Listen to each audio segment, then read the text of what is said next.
Griffin III was one of the most athletic, dynamic, unstoppable young quarterbacks that we've ever seen in this sacred league, but he got hurt. And chances are, if you know a little bit about NFL history, you probably know that already. So the question then becomes, was that it? Was one singular freak injury enough to end the career of a potential Hall of Famer? And, well, believe it or not, the answer to that question is no. Absolutely not. There were so many people who made terrible decisions one after the other, and in combination with many other factors that we're about to go over, one man's life was changed forever. So you got all that? Cool. Alright, let's get into it. Let's dive into how everything that could have gone wrong with Robert Griffin III's career basically did, and how his superstar trajectory in the NFL was cut tragically short.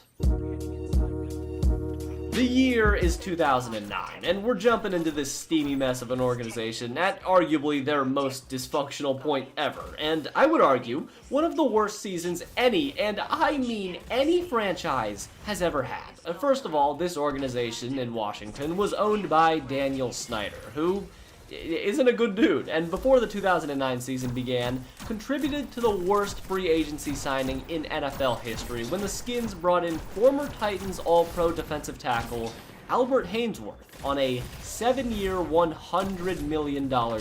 This man got $41 million guaranteed and $100 million total and did nothing in just 2 seasons in Washington, but he did help the Skins stink it up in 2009, as despite somehow only playing against winless teams from weeks 1 through 6, Washington only went 2-4 during that time period and finished the year going 4-12, their worst record since 1994. And if this were just a normal bad rebuilding year, that would be one thing, but this Skins team it just could not stop making headlines. Think of like the 2021 Raiders, but a little funnier. As mentioned, in weeks 1 through 6, the Skins never played against a team with a winning record, and unfortunately for them, one of those teams was the Detroit Lions, fresh off of a 0-16 season and had still yet to win a game in 19 straight battles. Once again, keep in mind this is the organization that RG3 is going to be walking into, and of course, this Detroit team handled Washington 19-14 with Matthew Stafford doing his thing, and things only got more and more hilarious as the season went on, with this 09 team being so bad on offense, the higher-ups took head coach Jim Zorn's play-calling duties and handed it to a guy in Sherman Lewis, who famously was calling bingo for some geezers days prior. And of course, how could I forget this Washington team gave us, in my opinion, the worst play in all of NFL history. What in the wide world is that? Bruce Johnson with the interception. This is embarrassing. It's so beautiful to watch every time. The classic swinging gate play is a perfect symbolic representation of this entire organization. And you know, I could go on and on. This team also blew a game versus the undefeated Saints in week 13 off of a missed 23-yard field goal, and another play that simply just doesn't happen. But back on track. Before the 2009 season concluded, Washington brought in general manager Bruce Allen and head coach Mike Shanahan. Now, in Allen's case, his track record was sketchy, but Shanahan was a proven winner, and this team also had a ton of lesser-known bright young guys in Mike's son Kyle Shanahan, Sean McVay, Matt LaFleur, and later Mike McDaniel. So there were seeds planted, and Washington showed slight improvements across the board, getting better on offense at least, but over the next 2 years, from 2010 to 2011, the team still just had almost no talent and were stuck on the ocean floor with the rest of the trash the NFL had to offer. And this team had problems everywhere, but their biggest issue was the quarterback hole. But it wasn't just a hole. This was a goddamn canyon that needed filling. So in 2010, Daniel Snyder wanted to go out and get Donovan McNabb, which Shanahan was entirely against, and when that didn't work out for both of them, they rode with a combination of Rex Grossman and John Beck in 2011. And for what it's worth, during that same stretch of time, a young quarterback and track and field guy at Baylor by the name of Robert Griffin III started to take over the college world. So keep that in mind, RG3 was showing all these signs of being special if he wasn't already, and was a consensus top 2 quarterback in the next draft. But let's get back to Snyder's Lair, where after their quarterback experiment with McNabb, Sexy Rexy, and John Beck failed, Mike Shanahan swiveled in his chair and said with an evil grin, "Everything is going perfectly according to plan." The Indianapolis Colts will release quarterback Peyton Manning. We expect to see the old Peyton Manning. Before RG3 was even on the radar for Washington, in the 2011 offseason, the 35-year-old Peyton Manning was the biggest free agent name since Brett Favre, and he was very open to hearing multiple teams out, and one of those teams was the good old Skins. It turns out Mike Shanahan already had a strong relationship with Peyton, so all he had to do was make the pitch to the elongated Manning that playing in Washington was the right decision for his future. They already had offensive pieces like Santana Moss, a young up-and-coming defense, and a ton of cap space to sign even more free agents, and they even had a meeting in Mike Shanahan's house where Mike and Kyle went over their potential offense with Peyton and basically pitched to him why this would be a great fit. And you know, it actually seemed like from an outside perspective, Mike Shanahan's plan was going to work out, and Peyton Manning was almost leaning towards joining Washington. However, there were slight complications, and one major one that made Peyton think twice was that his brother Eli Manning played for the Giants, and the forehead didn't want to play in the same division as Eli, but that wasn't the end-all be-all. Anything was possible, and there were still reports clearly saying that Washington was the favorite. But then, on March 9th, Washington, who held the 6th pick in the 2012 draft, traded away 2 future first-round picks and much, much more to the Rams for the right to the 2nd overall pick in the NFL draft. This all but ended Mike Shanahan's dream of getting Peyton, as he signed with Denver weeks later, but now they had a whole nother guy to look forward to, as with Stanford's Andrew Luck a lock for the number 1 selection.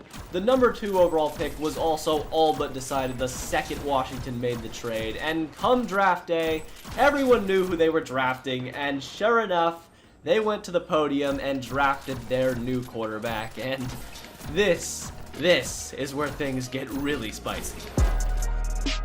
Shockingly, yeah, they took RG3, but it's very, very difficult to tell how Mike Shanahan actually felt about all of this. At the time, he was all smiles and praising his new young potential superstar quarterback, but on the other hand, he had a definite plan to leave the 2012 NFL draft with at least 2 quarterbacks, and after failing to bring in Russell Wilson, who they publicly wanted, Washington drafted Michigan State quarterback Kirk Cousins to back up Robert Griffin III. Now, the Shanahans and Kirk Cousins have an interesting relationship. In Kyle's case, he clearly wanted Kirk later on in life, as according to Mike Shanahan, in 2017, the 49ers offered their first-round pick for Kirk, but in the moment, people just assumed this to be an insurance pick, where Washington said they just took advantage of a round or so of value and moved on. And the Shanahans moved on as well, focusing all of their efforts to conduct the perfect scheme for RG3 to flourish in. Now, for all their pettiness that, trust me, will come up later, I will give credit where credit's due. Mike and Kyle conjured up the exact offensive scheme to make this Washington team successful on paper. They didn't stray too far away from the traditional Shanahan outside-inside zone run plays that we still see with the 49ers today, but they knew what RG3 did best at Baylor, and that was display his ungodly athleticism and arm strength, and infuse their old offense with shiny new read option plays and a plethora of play-action calls, with Washington doing everything they could to keep defenses honest, moving RG3 in space, and for a little spoiler, by year's end, the Skins ran the play-action on 43% of plays, easily at the highest rate in the entire league. But most of this was still pretty much in theory. The scheme had worked in the preseason with the little they had put on display, admittedly looking dangerous, but many were still concerned going away from Baylor's previous all-out spread.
Wait, what the fuck?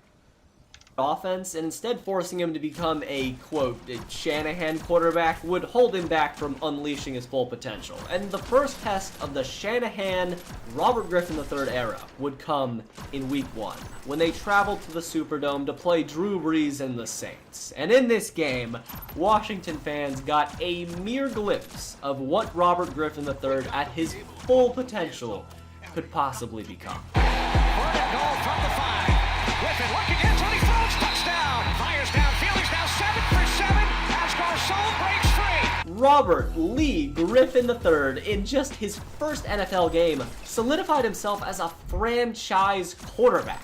Not only were his stats beyond impressive, helping contribute 2 passing touchdowns in a 40-32 win, but he led the NFL in passer rating in his first ever NFL game. So for the first time in forever, Washington fans were shown a glimmer of light in the dark tunnel that was the Dan Snyder era. But as quickly as the light was shown to them, things got dark rather quickly. From weeks 2 through 9, Washington only won 2 games, and in a division with the defending Super Bowl champion Giants and Tony Romo's Cowboys, the Skins had completely fallen behind in the NFC East. But this was not RG3's fault. For the most part, the offense was doing its thing outside of Shanahan getting a little ambitious and using RG3 as a wide receiver, and RG3 himself just choosing not to slide way too often, resulting in a concussion in Week 5 and a subsequent fine for Washington for trying to cover it up. But that's besides the point. For now, because at this moment in history, there were way more problems on defense, as after Pro Bowler Brian Orakpo went down with a season-ending pec injury, during this losing streak, the defense gave up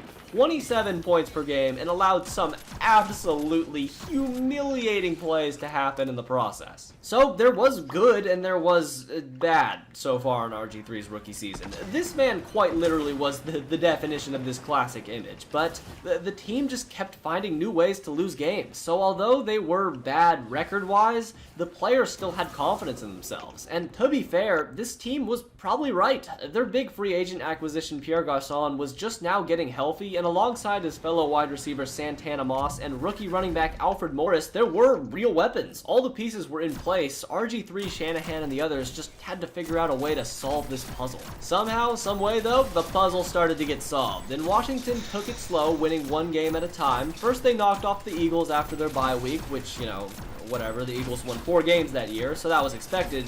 But then they beat the Cowboys, then the Giants, and all of a sudden, holy shit, the Skins were alive. RG3 was playing his best football, and the rest of the team proved at their peaks, besides the 49ers, they were the most terrifying team the NFC had to offer. But I did say NFC and not AFC. And going into a Week 14 matchup, they would face off against the eventual Super Bowl champion Baltimore Ravens in a game that, even to this day, is probably their most detrimental of the last 20 years or so. So, the Ravens came into FedEx Field, and although the Skins have been in must-win mode since Week 9, the Ravens also needed a win to clinch a playoff spot at 9-3, so they weren't playing for nothing either. And early on, the Ravens, led by Floyd Mayweather, ran the hell out of the ball in the first half, but RG3 and company hung right there with them, despite letting Rob get popped all game long. He kept the game to a minimal 21-14 game at halftime. But time went on, and after a few forced turnovers, here's the situation. Ray Rice punches in the touchdown, and Washington is now behind by 8 points. And when the Ravens kick it off back to Washington, return man Niles Paul fumbled the ball, and the Ravens took over on possession. Baltimore was set to take over the football and run clock to end the game, not giving RG3 any more chances, but unfortunately, fate had other plans, with it being revealed that Baltimore recovered the kick out of bounds, meaning the Skins got the ball back, and after this drive, RG3 would truly never be the same player again. 1 minute and 56 seconds left in the clock. Second down and 19, immediately after taking a sack, rather than taking the drag route that developed in front of him, RG3 decided to take off and run with it, and he'd done this so many times in the past, but this one play, everything just went wrong, and a combination of him choosing not to slide and a very, very large man contributed in RG3 getting injured. Griffin takes off and is able to reach the 40-yard line, goes for 13. He's slow to get up. This is Haloti Ngata, a 330-pound man at least, so just imagine what that would feel like to have him smash into your leg. It wouldn't feel great. And obviously, RG3 was forced to be carried to the sideline by his teammates, but miraculously, just one play later, Griffin came back out onto the field, and in the moment, everyone was shocked, but they were even more baffled after the game, questioning why the hell Mike Shanahan would ever risk the health of their future star quarterback in a regular season game like this. But of course, in a story like this, with so many moving pieces, it's not that easy to blame just one guy, and Shanahan said the only reason he threw Robert back into the furnace was because, according to RG3, the team doctor, Dr. James Andrews, said he was ready to go, but James Andrews himself told the media that when RG3 got hurt, he didn't even let the medical team look at him, and he jogged up and down the sidelines for a few minutes and eventually just told Shanahan nothing was wrong and he was good to go. Alright, but as weird as this sounds, I do understand. From RG3's perspective, this is a must-win game or else they're basically eliminated from the playoffs, and his team needs a touchdown. Coming out of the game now probably meant quitting on his team in his mind, but there are costs to decisions like this, and in one of the most cruel, and I mean blatantly obvious, cruel forms of foreshadowing I've ever seen, period. On 1st and 10, RG3 tries to recover a fumbled snap and ends up getting re-injured and is literally dragged off the field, supporting his body with zero power. So yeah, you'll see another play like that down the road, but as you'll come to see, this man just had a fetish for the turf monster, and he just didn't want to let his team down even when he was injured, but luckily, the insurance Shanahan invested in earlier paid off, and Captain Kirk led the Skins to a comeback 31-28 overtime victory. But as great as this win was, all eyes turned to the health of RG3, and it wasn't looking good. Rob had a grade 1 ligament sprain, an injury that usually takes about 3.5 weeks to recover from, and of course, he wanted to be back out there immediately, resting. I'll rest when I'm dead, telling reporters that his knee was fine, and the only way he's going to be taken off a football field is when he's carted off, and even then, he'll just jump off the cart and get right back into action. Alright, but luckily Shanahan wasn't having any of that, and neither were the team doctors for at least 1 week. And with RG3 on the sideline, Kirk Cousins went out there and played great, flourishing in the Shanahan scheme, dropping this stat line. And now RG3 had two paths to choose from. Feeling genuinely threatened by his job, he could either allow himself to heal and get ready for a potential playoff run, or he could push himself back out there, even if he wasn't ready, with the help of his owner, Dan Snyder.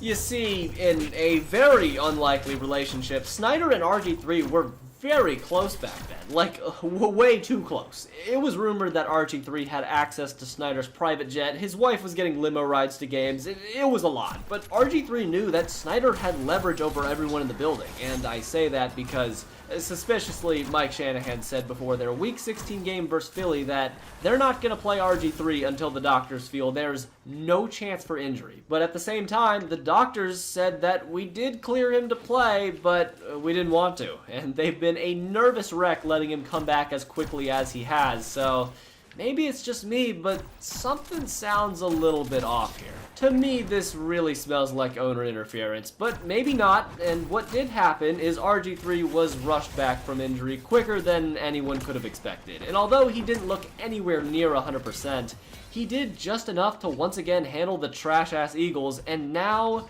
the table was set, and Washington could not ask for a more fun challenge in Week 17. Sunday Night Football, prime time, Cowboys vs. Skins.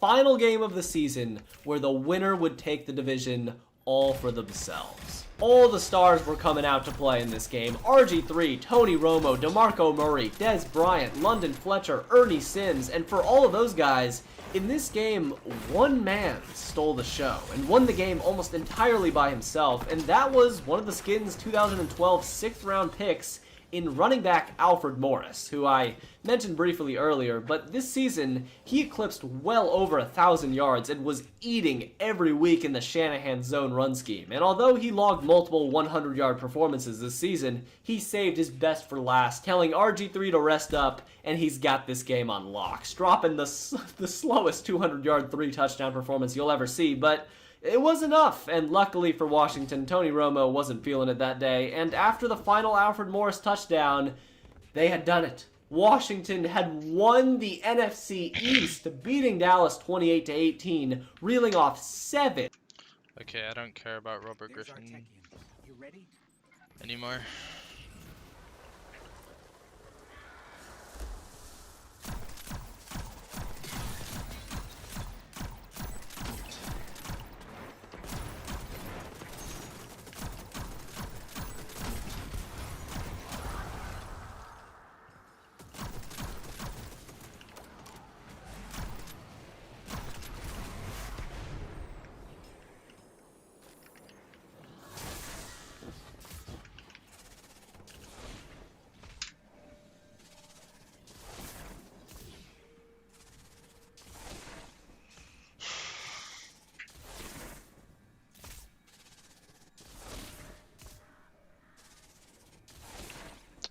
Oof.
Whoa, bomboclat!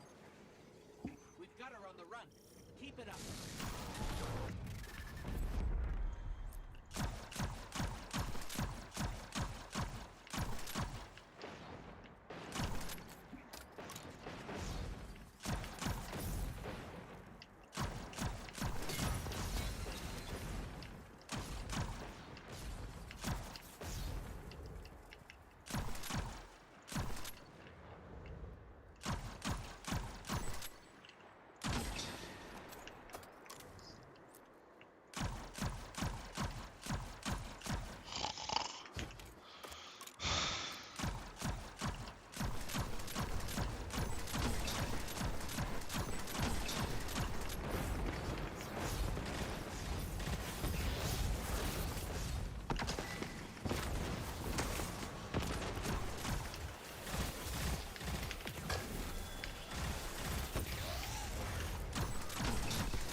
off.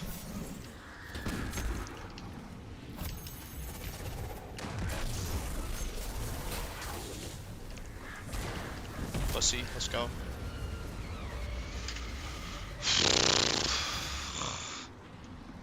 What about Robert Griffin III? Straight wins to end the season. RG3 made the Pro Bowl and won Offensive Rookie of the Year, and now they would host a wildcard game against a guy who we've already briefly discussed as well, who eventually blossomed into